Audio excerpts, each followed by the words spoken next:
Subscribe to Mufti Tariq Online and press the bell icon for more videos. السلام علیکم ورحمۃ اللہ۔ سامعین مکرم، 3 نفل نمازیں ایسی ہیں کہ جن کی فضیلت خود نبی کریم صلی اللہ علیہ وآلہ وسلم نے اپنی زبان اقدس سے بیان فرمائی ہے۔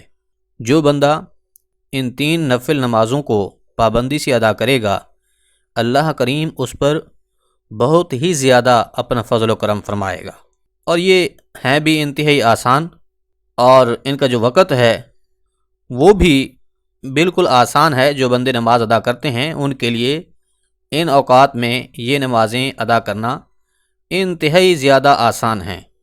ان میں سے پہلی جو نماز ہے وہ ہے اشراق کی نماز۔ اشراق کی نماز کے بارے میں نبی کریم صلی اللہ علیہ وآلہ وسلم نے ارشاد فرمایا کہ جو شخص نماز فجر ادا کرنے کے بعد اپنی اسی نماز فجر کی جگہ پر بیٹھا رہا، اللہ کا ذکر کرتا رہا یہاں تک کہ سورج طلوع ہو گیا، اس کے بعد اس نے اشراق کی نیت سے 2 رکعت نماز نفل ادا کی، تو فرمایا ایسے شخص کے لیے مکمل حج اور عمرے کا ثواب اللہ عطا فرمائے گا۔ یعنی کہ جو خوش نصیب نماز اشراق پڑھے گا تو اللہ کریم اپنے کرم سے اسے ایک مقبول حج اور عمرے کا ثواب بخش دے گا۔ اب اس نماز کے پڑھنے میں کتنا وقت لگتا ہے؟ تو زیادہ سے زیادہ 5 منٹ لگتے ہیں، اور یہ سمجھیے کہ یہ نماز پڑھنی کب ہے، اس بات کو بھی دھیان سے سمجھیے۔ دیکھیے، جب سورج طلوع ہوتا ہے، سورج جب واضح نظر آ جائے تو اس وقت اس نماز کا ٹائم شروع ہو جاتا ہے۔ اس وقت میں ہم اس نماز کو ادا کر سکتے ہیں، اور اس کی رکعتیں صرف 2 ہی پڑھنی ہوتی ہیں، اور اس کے پڑھنے کا طریقہ بالکل وہی ہے کہ جس طرح سے ہم عام روٹین میں 2 رکعت نماز نفل پڑھتے ہیں، بس اس میں صرف نیت جو ہے وہ اشراق کے نوافل کی کرنی ہوگی۔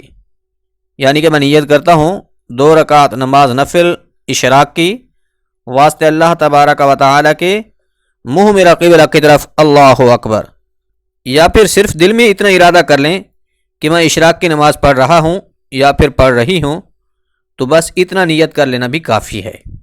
دوسرے نمبر پر جو نفل نماز ہے وہ ہے چاشت کی نماز۔ اس نماز کے پڑھنے کی بھی بہت ہی زیادہ فضیلت اور برکت حضور نبی رحمت صلی اللہ علیہ وآلہ وسلم نے اپنی زبان اقدس سے بیان فرمائی ہے۔ حضور نبی کریم صلی اللہ علیہ وآلہ وسلم نے ارشاد فرمایا کہ جو خوش نصیب انسان چاشت کی نماز ادا کرے گا تو اللہ کریم اس کے صغیرہ گناہوں کو بخش دے گا، اگرچہ اس کے گناہ سمندر کی جھاگ کے برابر ہی کیوں نہ ہوں۔ اسی طرح ایک اور روایت میں ہے کہ اللہ کریم چاشت کی نماز پڑھنے والے کے لیے جنت میں ایک محل تعمیر فرما دے گا۔ تو سامعین مکرم، یہ چاشت کی نماز کے پڑھنے کی فضیلت و برکت ہے۔ اب چاشت کا وقت جو ہے وہ سورج کے طلوع ہو جانے کے 1.5 گھنٹہ بعد سے لے کر زوال تک باقی رہتا ہے۔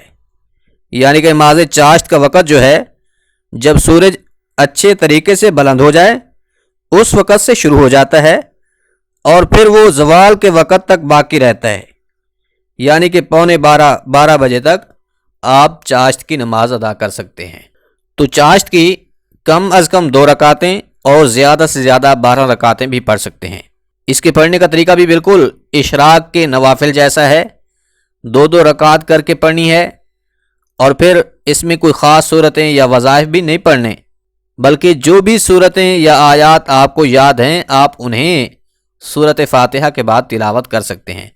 ہاں، اتنا ضرور ہے کہ اس کی نیت جو ہے وہ چاشت کی ہی کرنی ہوگی۔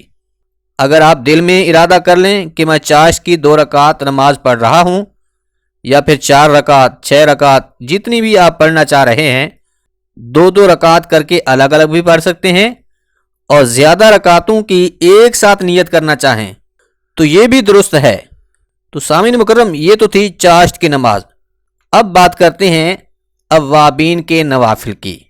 اوابین کی نماز کے بارے میں نبی کریم صلی اللہ علیہ وآلہ وسلم نے ارشاد فرمایا کہ جو بندہ مومن مغرب کے بعد 6 رکعتیں اس طرح سے ادا کرے کہ ان کے درمیان کوئی بات کسی سے نہ کرے، تو اس کی یہ 6 رکعتیں 12 سالہ عبادت کے درجہ کے برابر ہوں گی، یعنی کہ ان اوابین کی 6 رکعت پڑھنے والے کو اللہ کریم 12 سال کی عبادت کا ثواب عطا فرمائے گا۔